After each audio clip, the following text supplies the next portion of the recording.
மனம் திரும்பினவனுடைய அடையாளம் என்ன? What is the sign of a repentant man? இதெல்லாமே நம்ம மனம் திரும்பிட்டோம்னு சொல்றோம் பாத்தீங்களா? இந்த அடையாளம் தான் நம்ம மனம் திரும்பிட்டோமா இல்லையான்னு வெளிப்படுத்தும். These are the symbols that will say. ஏன்னா ரொம்ப தெளிவா வேதம் சொல்லுது, மனம் திரும்புதலுக்கு ஏற்ற கனி கொடுக்கணும். நாங்க என்ன செய்ய வேண்டும் சொல்றாரு? 2 அங்கிகளை உடையவன் என்ன பண்ணணும்? இல்லாதவனுக்கு என்ன பண்ண கடவன்? கொடுக்க கடவன். He who has 2 tunics. அப்படின்னா எது மனம் திரும்புதலுக்கு ஏற்ற கனி? என்கிட்ட இருப்பதை இல்லாதவர்களோடு என்ன பண்ணுவது? பகிர்ந்து கொள்ளுவதுதான் மனம் திரும்புதலுக்கு ஏற்ற கனி. Fruit of repentance is about sharing with people that do not have. நான் மனம் திரும்பிட்டு சர்ச்சுக்கு வர்றேங்கிறது என்ன கிடையாது.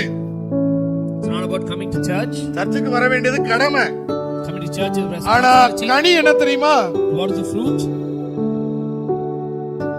என்னிடத்துல இருக்கிறது என்ன பண்ணணும்? நானு ஷேர் பண்ணணும். I should share what I have. என்னிடத்துல இருப்பதை மற்றவர்களோடு பகிர்ந்து கொடுக்க வேண்டும். I need to share what I have with others. இல்லாதவர்களுக்கு பகிர்ந்து கொடுக்க வேண்டும். I need to give to people who do not have. இல்லாதவர்களுக்கு தன்னிடத்துல இருப்பதை பகிர்ந்து கொடுக்காத எவரும் No one who does not share with anybody என்ன பண்ணலன்னு வேதம் சொல்லுது. has not repented as per the Bible.